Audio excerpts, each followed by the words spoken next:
नमस्कार, मैं मोहम्मद अब्दुल्ला द मूक नायक में आप सभी का बहुत-बहुत स्वागत है। उत्तर प्रदेश में बुनकरों के हालात सुधरने का नाम नहीं ले रहे हैं। महंगाई के इस दौर में उत्पाद की बिक्री लगभग ठप सी पड़ चुकी है। वजह है आर्थिक मंदी। आर्थिक मंदी की वजह से बुनकरों की स्थिति दयनीय हो चली है, जिसकी वजह से बहुत सारे बुनकर अपना पुश्तैनी कारोबार छोड़ के पलायन करने को मजबूर हैं। इन्हीं सब चीज़ों पर बात करने के लिए आज हमारे साथ जो मेहमान हैं, वो हैं डॉक्टर इश्तियाक अंसारी जी, जो जनसत्ता के पूर्व पत्रकार भी रह चुके हैं, मौजूदा समय में पावरलूम के कारोबार से जुड़े हुए हैं और समय-समय पे पूरे उत्तर प्रदेश के बुनकरों की बातें सरकार तक पहुँचाते रहे हैं। बहुत-बहुत स्वागत है डॉक्टर साहब हमारा जी, नमक शुक्रिया। नायक में आपका। शुक्रिया अब्दुल्ला साहब। सबसे पहला सवाल आपसे ये करना चाहेंगे कि बुनकरों की समस्या आप अपनी नज़र में किस तरह से देखते हैं? वो यहाँ उत्तर प्रदेश के बुनकरों की समस्याएँ बहुत ज़्यादा हैं। एक तो ये संगठित नहीं है, सबसे बड़ी चीज़ ये है और दूसरे सरकारों ने कभी ध्यान नहीं दिया पूरे तरीके से। जिस तरह से ख्वाब दिखाया जाता है, उस तरह से सरकारों ने ख्वाब पूरा नहीं किया कभी। पहली बार ऐसा हुआ कि ये मुख्यमंत्री अपने जो योगी आदित्यनाथ जी हैं, ये अपने बुनकरों की आबादी से ही निकल कर आए पहली बार आज़ादी के बाद। उत्तर प्रदेश में कोई ऐसा मुख्यमंत्री बैठा है, जो बुनकरों के बीच में रहने वाला है और इनके दुःख दर्द को जानता है। और इन्होंने 2017 के बाद एक कोशिश की, इन्होंने लगभग 2017-19 में गोरखपुर के बुनकरों ने कैफुल्लाह चौधरी साहब जो वहाँ के एक सम्मानित बुनकर हैं, उनके ज़रिए मुलाकात की योगी जी से। उस टाइम बहुत सहमा हुआ बुनकर था, सरकार बदलने के बाद से। तो मुलाकात के बाद योगी जी ने आश्वासन दिया कि नहीं, मैं बुनकरों पे खास ध्यान रखूंगा और मेरा एक मंशा है कि मैं उनके हित में काम करूं। और गोरखपुर के लोगों ने मुझसे बातों में बताया कि पहला टर्म जो था उस टाइम मुख्यमंत्री जी ने बहुत कोशिश की कि यहाँ कुछ बेहतर हो जाए, किया भी उन्होंने। मगर हमारा संगठन कहीं ऐसा मजबूत ना होना, संगठित ना होना बुनकरों का, उससे हम अभी तक कोई सही फायदा नहीं ले सके, न अपनी बात ढंग से रख पाते हैं सरकार के बीच में। तो आप कह रहे हैं संगठन जो है, क्या संगठन मजबूत नहीं है यहाँ पे, एकता नहीं है? नहीं, संगठित नहीं है, बुनकर की बात मैं कर रहा हूँ, संगठन की नहीं, यूनियन की मैं मैं नहीं बात कर रहा बुनकर एकता की ही बात कर रहा हूँ मैं। हूँ। बुनकरों की बात पहुंचाने वाला होना चाहिए उनके बीच का। जब बात पहुंचाई जाएगी तो कुछ ना कुछ भला होगा, ये मेरा यकीन है। और इसी यकीन के साथ मैं इस टाइम प्रदेश सरकार के उन लोगों से मिलने का काम करता हूँ, जिनसे अपने बुनकरों की बात पहुंचा के कुछ भला ले सकूं, भलाई उनके हक में हो सके, वहां तक मैं बात पहुंचाने में कभी हिचकता नहीं हूँ। ये भी सुनने में आया था कि आप 2024 मार्च में योगी जी से मिलने उनके मठ गोरखपुर भी गए थे। उनसे क्या बात हुई? अगर मुलाकात आपकी मुलाकात हुई? जी, मेरी मुलाकात हुई, मैं 9 मार्च 2024 को मिला और मठ में ही मुलाकात हुई। 4-5 बुनकर थे, जिसमें चौधरी कैफुल्लाह साहब खास थे। उन्हीं के नेतृत्व में हम लोग मिले और वहां मिलने के बाद हम लोगों को ऐसा लगा था, मुलाकात जिस तरह से हमको रात में 11:30 बजे फोन आया, तो हम और कहा गया कि 10 बजे तक आपको मठ पहुंचना है। तो 9 बजे तक हम कैफुल्लाह चौधरी साहब के घर पहुंच गए। तो हमको ऐसा लगा कि आज हमारा फ्लैट रेट को जो लेके हम लड़ाई लड़ रहे हैं, वो हमारा पूरा होगा। और वहाँ कुछ ऐसे मतभेद हम लोगों के आपस में बुनकरों के, जबकि सिर्फ 4 बुनकर थे और एक कैफुल्लाह चौधरी साहब थे, 5 लोग थे। उसमें ही हम लोग एक जबान नहीं हो सके, एक राय नहीं बना सके और मुख्यमंत्री जी के सामने ही अपनी मुतजाद बातें रखने लगे, जिसकी वजह से फिर आखिर में मुख्यमंत्री जी ने ये कहा कि देखिए, मैंने कैफुल्लाह चौधरी साहब के कहने की वजह से पूरे प्रदेश के बुनकरों को इकट्ठा बैठने के लिए मंत्री जी से कह के वहां पे लखनऊ में मीटिंग कराई और लगभग 7 बार टेबल मीटिंग हुई सारे प्रदेश की यूनियनों को बुला के। और मैंने ये नहीं देखा कि किस पार्टी से जुड़ा कौन है, मुझे तो बुनकर दिख रहे थे कि बुनकरों का भला हो जाए। और आप लोग उस टाइम भी आपस में एक राय नहीं बना सके, कोई 5 किलो वाट मांगता रहा, कोई 150 किलो वाट मांगता रहा, कोई 65 रुपए पे भी ही अड़ा रहा और कोई राजी हो गया, ये सब खैर बातें नहीं कोई। तो अंत में उन्होंने ये कहा कि जब अभी मतभेद फिर कर रहे हैं आप लोग, तो अब चलिए इलेक्शन बाद देखते हैं ये बात को। और मैं बड़ा उम्मीद लेके गया था कि मैं आज गरीब बुनकरों, छोटे बुनकरों का खास तौर से, जो अपनी बिजली का बिल देने से परेशान रहते हैं, जिनके घर का पहले कनेक्शन चलता था, घर में ही सारा चल जाता था उसी लोड से, अब वो इतना बिल नहीं भर पा रहे, तो उनके लिए बहुत बड़ा फैसला लेकर सुनकर आऊंगा और आदेश मुझे देखने को मिलेगा। मगर हम लोगों के मुतजाद बातों की वजह से वो चीज नहीं हो सकी। तो ये बिजली का बिल कितना है मौजूदा समय में? बिजली का बिल 400 रुपए फ्लैट रेट किया है सरकार ने। मैं धन्यवाद देना चाहूंगा आपके माध्यम से, दमोक नायक के माध्यम से, कि जो 2006 से चला आ रहा था, 2017 में सरकार बनी तो पूरे प्रदेश का बुनकर सहम सा गया, कह रहे साहब सरकार बदली है, कहीं हमारे साथ बहुत बड़ी ज्यादती न हो जाए। तो उसी सरकार ने, जिस सरकार से हम डर रहे थे, सहमे हुए थे, उसी सरकार ने 2017 से लेकर 2023 तक पूरे पहला 5 साल कार्यकाल था, उस कार्यकाल को मुख्यमंत्री योगी आदित्यनाथ जी ने अपने आदेश से, अपने खुद के आदेश से कह के, अपने प्रमुख सचिव नवनीत सहगल जी से कह के उसको कहा कि आप इसको लगातार जारी रहिए, और 2023 मार्च 2023 तक उन्होंने 65 रुपए के हिसाब से ही बुनकरों से बिल लेने का कानून पास किया। तो 400 रुपए प्रति लूम से आप कितना सहमत हैं? नहीं, हम क्या सहमत, हमारे कौम का कोई बुनकर जो है कोई नहीं सहमत है। पूरे प्रदेश के बुनकरों से मेरी बात हुई, मुझको कैफुल्लाह चौधरी साहब से मैं गाइड लेता रहता हूँ, उनसे मशवरा करता रहता हूँ, मेरे बहुत ही मौजूद है, मैं उनकी बहुत इज्जत करता हूँ। दानिश अंसारी से मैं मिला, जाके सचान जी से मैं मिलता रहा हूँ। तो मैं गया, मऊ गया और खैराबाद गया, बनारस गया, सब जगह, गोरखपुर गया, सब जगह मैंने ये पाया कि हर किसी की मांग है कम से ज्यादा, बहुत ज्यादा सरकार कर दे तो 200 रुपए कर दे।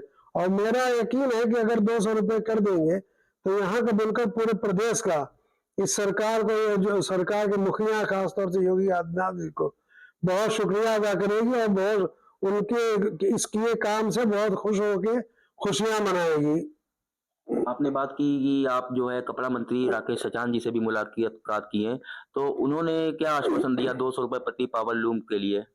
नहीं, हम लोग 2023 सितंबर में गए थे दानिश अंसारी जी के पास, लगभग यहाँ से 50-60 लोग गए थे, और उसके बाद हमने यूपी प्रेस क्लब में एक बहुत बड़ी कॉन्फ्रेंस भी की थी। तो उसमें ये तय पाया था कि दानिश अंसारी जी ने जिस तरह से अपने बुनकर भाइयों का, बच्चों का हौसला बढ़ाया, और जिस तरह से आश्वासन दिया कि ये जिम्मेदारी मेरी है, मैं सरकार से आपको 200 रुपए रेट, फ्लैट रेट दिलाऊंगा, और इसके लिए आप बिल्कुल बेफिक्र रहिए, ये मेरी जिम्मेदारी है। तो उसके बाद हम लोग राकेश सचान जी से कभी इस टॉपिक पे मिले नहीं, और दानिश अंसारी जी के पास मैं अपनी पर्सनल बता रहा हूँ, मैं नहीं करके 70-80 बार उनके पास सिर्फ इसी काम के लिए गया, और लखनऊ भी सिर्फ इसी काम के लिए गया। और मैं जाता हूँ, इसलिए जाता हूँ कि मैं देखता हूँ मेरे बहुत कमजोर बुनकर बेहद परेशान है बिजली के फ्लैट रेट को लेके, और हर वक्त वो आस लगाए रहते हैं, ये अल्लाह तू किसी तरीके से इसको 200 रुपए करा दे, जिससे हमको बहुत बड़ी राहत मिल जाए, और ये बिजली विभाग का उत्पीड़न से हम बच सके, रीडिंग के जरिए या इस तरह से जब होता है 400-200 के नाम पे कनेक्शन काट जाते हैं, इस उत्पीड़न से मैं बच जाऊं। बस मैं इसलिए मैं यकीन के साथ कह सकता हूँ, मैं कितना भी कम गया हूँ तो 100 बार 70 बार तो गया हूँ, सिर्फ अपने बुनकरों की आवाज को लेके। मेरा और कोई काम नहीं रहता था, कोई मकसद नहीं रहता था, इसी मकसद के लिए मैं दौड़ रहा हूँ। इसमें ऊर्जा कहाँ से मिली है मैं बता दूं। मैं ये सवाल ये करूंगा कि जैसे हो गई है तो इसमें एक सवाल मैं और जोड़ना चाह रहा हूँ, क्या? इसमें मुझे ऊर्जा कहाँ से मिली बुनकरों के फ्लैट रेट को कम कराने के लिए दौड़ने की। मेरी मुलाकात हुई थी नवनीत सहगल जी से। मैं चूंकि प्रेस से जुड़ा हुआ हूँ, मैं all India working journalist union का सदस्य भी हूँ, यूपी वर्किंग जर्नलिस्ट यूनियन का भी सदस्य हूँ। तो मुझे ऊर्जा मिली थी, मैं अपने यूपी प्रेस क्लब के प्रोग्राम में नवनीत सहगल जी से मिला, जो इस काम को कराने में बहुत पेश रहे हैं 2017 से लेके 2023 तक। तो उन्होंने बताया कि इश्तियाक साहब आप खुशकिस्मत कौम से हैं, बिरादरी से, बुनकर बिरादरी से, जिसके लिए ये मुख्यमंत्री खुद लालायित थे कि मतलब इनका कुछ भला हो जाए, इनका कुछ बेहतर हो जाए। और पूरे प्रदेश में आप उठा के देख लीजिए निगाह, कोई भी कितना भी एजिटेशन चलाया हो, कितना भी धरना प्रदर्शन किया हो, किसी को मुख्यमंत्री जी ने टेबल पे बैठ के टॉक करने का मौका नहीं दिया। ये बुनकर ही एक समाज ऐसा है पूरे प्रदेश का जिसको 7 बार टेबल पे बैठ के जितने टॉप अधिकारी हैं बुनकरों से जुड़े हुए, कपड़ा विभाग या ऊर्जा विभाग, सभी के साथ बैठा कर मीटिंग की गई ताकि एक आपका सही हल निकल आए और आपको एक बड़ी राहत मिले। वहीं से मेरा हौसला बढ़ा और उसी दिन से मैंने अपने बुनकरों की लड़ाई लड़ना फिर से चालू किया। मैं अभी बात करूंगा यहाँ पे अंबेडकर नगर, मऊ और बनारस तीनों जो है बुनकर बाहुल्य क्षेत्र है। मतलब यहाँ कहीं साड़ी बनती है और अम्बेडकर नगर जैसी जगहों पे गमछे वगैरह बनाए जाते हैं। मैं अम्बेडकर नगर की बात करना चाहूँगा, वहाँ पे जो है माल का रेट बहुत सस्ता है, ऐसा क्यों?